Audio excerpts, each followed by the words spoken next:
क्या हाल चाल है? पढ़ाई कैसी चल रही है? उम्मीद है ठीक चल रही होगी।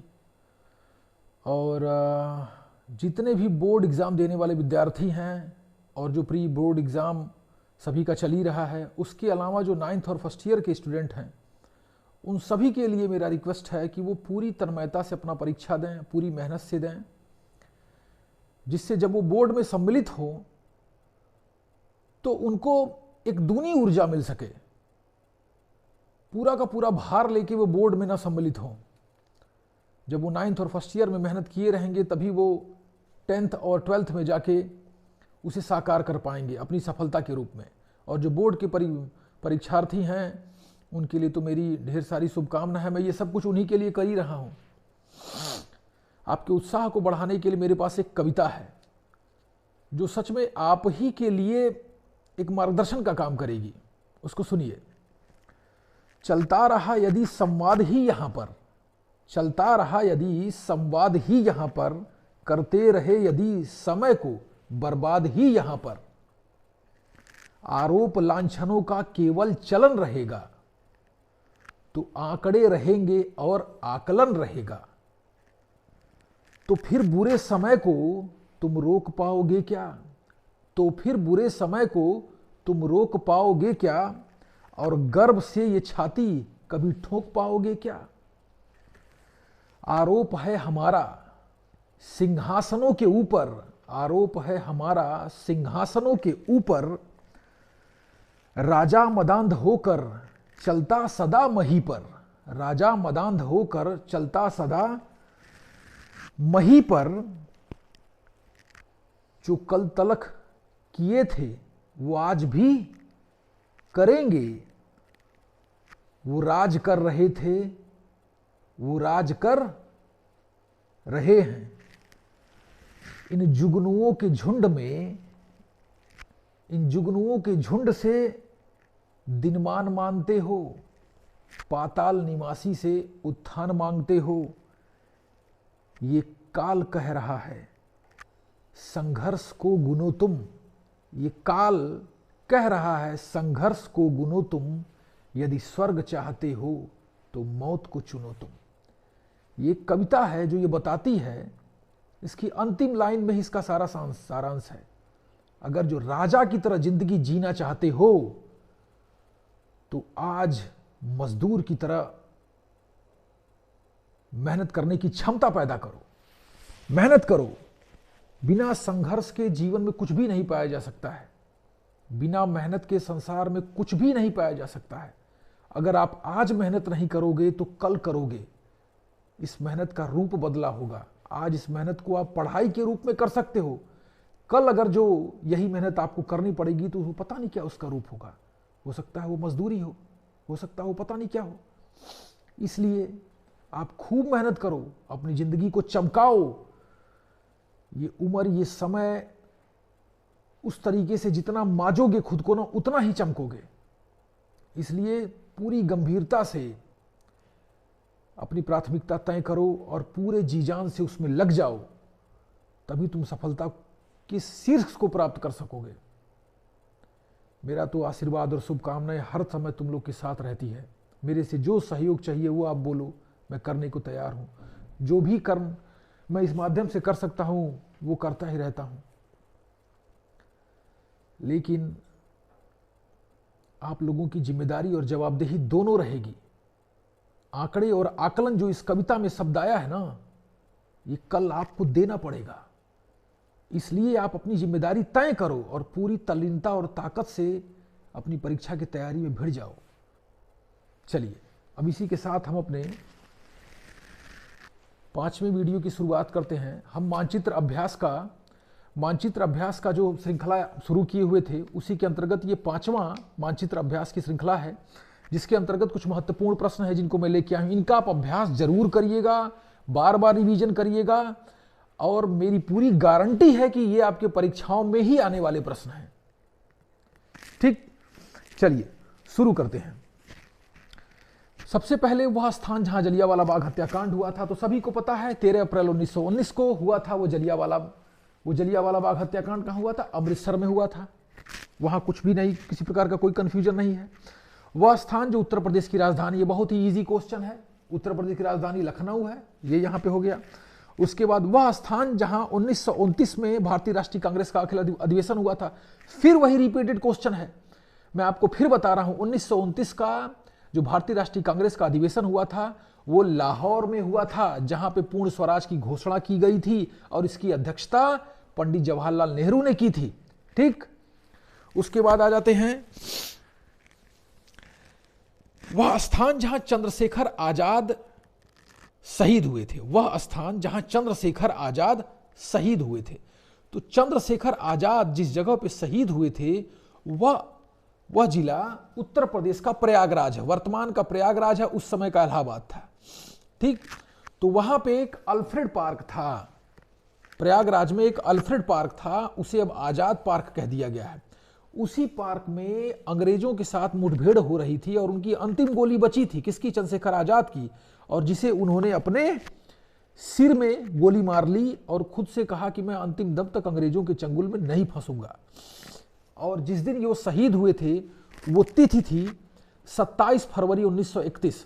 27 फरवरी 1931 को अल्फ्रेड पार्क में इलाहाबाद में यानी प्रयागराज में चंद्रशेखर आजाद ने खुद को गोली मार ली और वो शहीद हो गए। ठीक, उसके बाद आते हैं वह स्थान जहां पर सूती मिल श्रमिकों का सत्याग्रह हुआ। ठीक, वह स्थान जहां सूती मिल श्रमिकों का सत्याग्रह हुआ। सूती मिल श्रमिकों का सत्याग्रह कहां हुआ? वो हुआ गुजरात के अहमदाबाद में। गुजरात के अहमदाबाद में, अहमदाबाद में सूती मिल श्रमिकों का जो सत्याग्रह हुआ अहमदाबाद में 1918 में हुआ। 1918 में हुआ। श्रमिकों के आंदोलन का नेतृत्व महात्मा गांधी ने किया। गुजरात के श्रमिकों के मिल मजदूरों के आंदोलन का नेतृत्व महात्मा गांधी ने किया और ये आंदोलन 1918 में हुआ, जहां पे जो श्रमिक थे, जो मिल में काम करने वाले श्रमिक थे, वो अपनी मजदूरी को 50% तक बढ़ाना चाह रहे थे, लेकिन जो मिल के मालिक थे वो बस 20% तक ही बढ़ाने को तैयार थे, जिसके लिए गांधी जी को मजदूरों की मांग जायज लगी और वो मजदूरों के पक्ष में आके खड़े हो गए और अंततः मिल मालिकों को मजदूरों की सारी मांग माननी पड़ी। तो ये 1918 का सूती मिल श्रमिकों का आंदोलन था या सत्याग्रह कहिए, गांधी जी के नेतृत्व में गुजरात के अहमदाबाद में। फिर आ जाते हैं गांधी जी ने, देखिए 3 सत्याग्रह प्रमुख रूप से किए हैं। पहला चंपारण में किया है, दूसरा यहां पे किया मिल मजदूर के रूप में, जो भूख हड़ताल के रूप में किया था, भूख हड़ताल के रूप में किया था। ठीक, और तीसरा जो खेड़ा वाला सत्याग्रह था, जो बाद में खेड़ा वाला सत्याग्रह था तीसरा। तो गांधी जी ने 3 सत्याग्रह किए, एक चंपारण का, दूसरा मिल मजदूरों वाला 1918 का, और फिर खेड़ा वाला, ये भी 1918 का ही था, जो किसानों के पक्ष में था। ठीक ना। उसके बाद आते हैं, ये आपके जो ऐतिहासिक पृष्ठभूमि के महत्वपूर्ण प्रश्न थे वो हो गए। अब आते हैं हम यहां पे, देखिए कृष्णा नदी, कृष्णा नदी का उद्गम कहां से निकलती है और कहां खत्म होती है। कृष्णा नदी को हम देखेंगे। जो कृष्णा नदी है ये महाराष्ट्र में पश्चिमी घाट का पर्वत शिखर है, जिसे बोलते हैं महाबलेश्वर। महाराष्ट्र में पश्चिमी घाट, देखिए सबसे पहले तो आप लोग ये जान लीजिए कि जो प्रायद्वीपीय भारत है ना, इसका जो पश्चिम वाला हिस्सा है इसे जो है पश्चिमी घाट बोलते हैं, इसे पश्चिमी घाट बोलते हैं। ये एक प्रकार के पर्वतों की श्रृंखला है। इसी में एक पर्वत है जिसे महाबलेश्वर बोलते हैं, वहीं से कृष्णा नदी निकलती है। महाराष्ट्र के महाबलेश्वर से कृष्णा नदी निकलती है, जो कर्नाटक बहते हुए और फिर तेलंगाना बहते हुए आंध्र प्रदेश होते हुए बंगाल की खाड़ी में गिरती है। बंगाल की खाड़ी में गिरती है। जो कृष्णा नदी है ये कुल 1400 किलोमीटर की दूरी तय करती है। कृष्णा नदी कितनी? कुल 1400 किलोमीटर की दूरी तय करती है। ठीक, तो आपको पता चल गया कृष्णा नदी महाबलेश्वर से निकलती है। महाबलेश्वर महाराष्ट्र में है और वो किन राज्यों से होती है? महाराष्ट्र से, कर्नाटक से, तेलंगाना से और आंध्र प्रदेश से होते हुए बंगाल की खाड़ी में गिर जाती है। उसके बाद हम आते हैं कि देखिए उत्तर पूर्वी भारत, जब हम उत्तर पूर्वी भारत की बात करेंगे तो ये उत्तर हो गया, ये उत्तर और ये पूरब। उत्तर पूर्वी भारत का प्रमुख चाय उत्पादक क्षेत्र, तो उत्तर पूर्वी भारत का प्रमुख चाय उत्पादक क्षेत्र असम है। असम का ये असम का हिस्सा जो उत्तर पूर्वी भारत का चाय उत्पादक क्षेत्र है।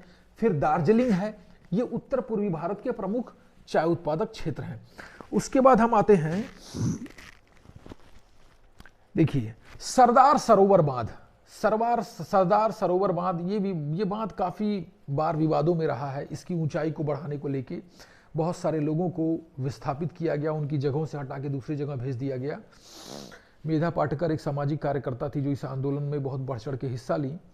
तो सरदार सरोवर की हम बात करते हैं। सरदार सरोवर एक बांध है जो गुजरात में है, ठीक ना, गुजरात में सरदार सरोवर बांध गुजरात में है। गुजरात कहाँ? ये अब गुजरात में जो नौगांव है, गुजरात के नौगांव जिले में सरदार सरोवर बांध है। गुजरात के नौगांव जिले में सरदार सरोवर बांध है। किस नदी पे?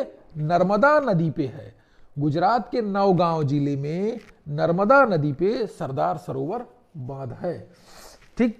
उसके बाद आते हैं अगले प्रश्न पे, उत्तर प्रदेश का गन्ना उत्पादक क्षेत्र। उत्तर प्रदेश का गन्ना उत्पादक क्षेत्र, तो उत्तर प्रदेश का गन्ना उत्पादक क्षेत्र जितना भी पश्चिमी उत्तर प्रदेश है, उत्तर प्रदेश का ये पूर्वी भाग, ये ईस्ट हो गया, ये वेस्ट हो गया, और तो जितना पश्चिमी उत्तर प्रदेश का जो भी क्षेत्र है ये सारा का सारा गन्ना उत्पादक क्षेत्र है। ये सारा का सारा गन्ना उत्पादक क्षेत्र है, ठीक ना, ये सारा गन्ना उत्पादक क्षेत्र है। पश्चिमी उत्तर प्रदेश का अधिकांश जिले गन्ना उत्पादक क्षेत्र हैं। तो जब आपसे पूछा जाएगा उत्तर प्रदेश के गन्ना उत्पादक क्षेत्रों को बताइए, तो पश्चिम की तरफ का जितना भी जिला है वो सब गन्ना उत्पादक क्षेत्र आप दिखाने के लिए। उसके बाद अगला प्रश्न है विशाखापत्तनम बंदरगाह। विशाखापत्तनम बंदरगाह, सब देखिए विशाखापत्तनम बंदरगाह ये कहाँ है? आंध्र प्रदेश में है। विशाखापत्तनम बंदरगाह आंध्र प्रदेश में है। भारत से कोयला और लोहा इस्पात, जो कोयला है और लौह अयस्क है, कोयला और लौह अयस्क है, इसका निर्यात जो है इसी बंदरगाह से किया जाता है जापान को। कोयला और लौह अयस्क का निर्यात इसी बंदरगाह से जापान को किया जाता है। किस बंदरगाह से? विशाखापत्तनम बंदरगाह। ये कहाँ है? आंध्र प्रदेश में है।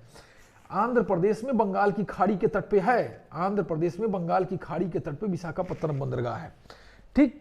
इस तरीके से आज के ये जो महत्वपूर्ण सीरीज की श्रृंखला है ये आज समाप्त हो रही है।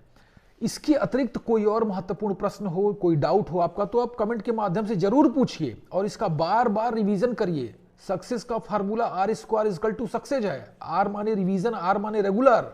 आपको डेली करना होगा और बार बार करना होगा, तब जाके आप सफल हो पाओगे। मेरी ढेर सारी शुभकामनाओं के साथ गुड नाइट।